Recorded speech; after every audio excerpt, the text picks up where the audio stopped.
Koronaan Itoophiyaa keessa yoo eenyu qabeessu tolame?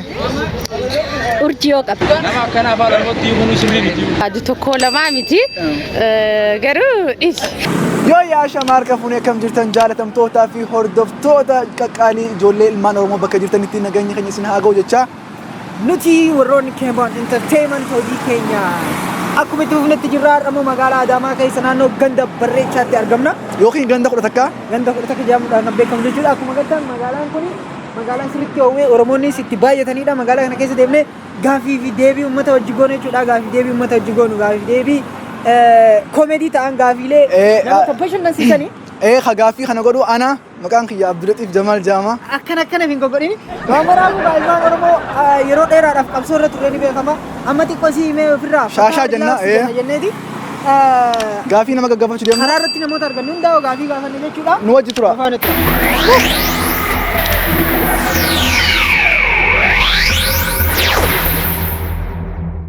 Facebook nama tokko silaasii kana jaani nama beekamaa tokko Facebook eenyu feeta? Facebook nama beekamaa tokko Facebook eenyutiin fedhe wayyan. Linyi nama beekamaa tokko beekamaan keenya hidhamee jira maal kun? Duba eenyu feeta reeti? Anqaroo maqaa isaatiin jiru fedha. Eenyuun? Inni moo obbo Jawaar Mahmud. Gaa ani afaan Oromootti waan hojjedhuuf jecha namni akka afaan Oromoottis akka Oromoottis beekamtii qabu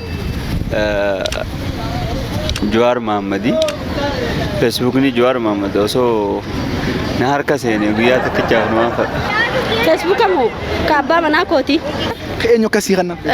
Namni akkanaaf kan nama barbaadu tokko lamaa miti. Garuu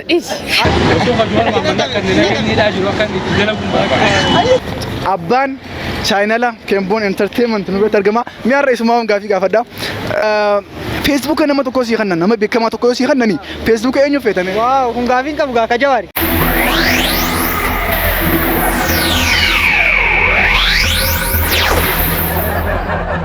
Kaabba mana kati hayya kaabba mana kati yoo sii kannan daqiiqaa takka qofaaf yoo siif kannani maal irra gadhiisuu feeta?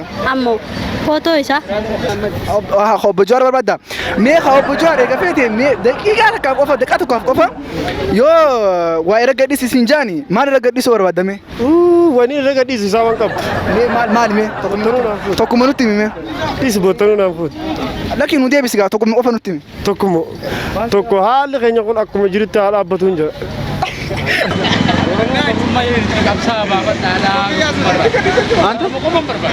Channel Keebon Entertainment subscribe godhaa jeetii link. Daqiiqaan takka banaa kan daqiiqaa takkichaa san keessatti ani YouTuber egaa YouTubii xiyya qofaaf osoo hin taane YouTube Oromoon karaa Facebook irraa Facebook jechuun yoo siyaasaaf qofaaf nu fayyade malee namni Facebook fayyadamu nama 0 degree irra zooru jeen an Facebook waggaa 9 fayyadame garuu YouTube eegaan bane waggaa takka Facebook ni waggaa 9 guutuu dalagee waan takka naan kafallee YouTube ni garuu waggaa takkichaa kana keessatti akkaan of danda'ee warra kiyyallee gargaaru waan nu godheef jecha yaa ummata keenya sammuu teessan banaati gara teknooloojii deemaa teknooloojii gurguddaatti fayyadamaa YouTube irraas fayyadamaa ta'a chaanaalota afaan Oromootiin hojjetan warreen hojii boonsaa hojjetan hunda warra itti amantan subscribe like share godhuudhaan jajjabeessaa jeetiin gabanumaan maqaa chaanaala kiyyaatti simee fi Roraas Tube subscribe godhaa.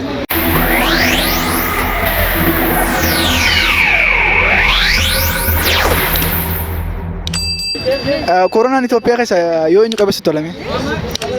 Urjii qaba. Balla urjiin tun taa'e yaa. Tana gubde takka. Ayyee urjii yoo dhageesse. Urjiin dhageessu dandeessi. Waan dadhabee riibana dhorgite ishiin. Hooggantoota mootummaa naannoo Oromiyaatti federaalaa yoo qabeenya gurguddaa isaanii taa'ee dandanaati. Addisuu Araggaa Shimallis illee isaan yoo qabu. Koronaan ammoo annama koronaan akka qabu nama hundaa osoo qabeenatti la.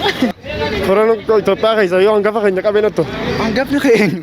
Hangafni keenya ni beekama akkuma Adam Diksuu jedhamutti. Abiy fi Shimallis Abdiisaa Adaanech Abeebee Tilaa Yaamii haa qabu. Gaaffii ajaa'ibaati. Annam tokkollee akka qabu hin fedhu. Koronaan dhukkuba badaa waan ta'eef jecha yoo diina kiyyaa'u qabe diinni kiyya san fira kiyya tokko hojii wal beeynaan waan waliin ga'uuf jecha nama tokko yoo qabu baate natti tola. Warruma Itoophiyaa guutuu.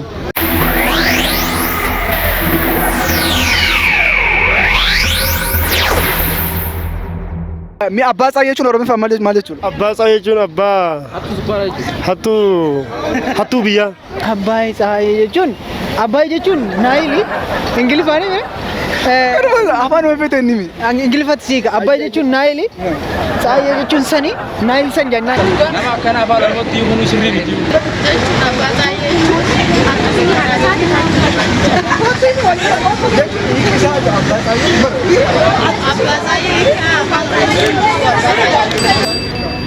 Abbaa isaa jechuun afaan Oromootti himu. Abbaa Tsaayeeti. Jechuun abbaa Tsaayee bara amma abbaan Tsaayee afaan biraatiin abbaa Tsaayee kana Oromiffatti yoo jijjiire mee maal jechuudha hiikaan isaatiillee. Abbaa aduu jechuudha. Ayyee galatoomii gaaffii deebii kana hojii godhuutiif galatoomii. Galatoomii atillee.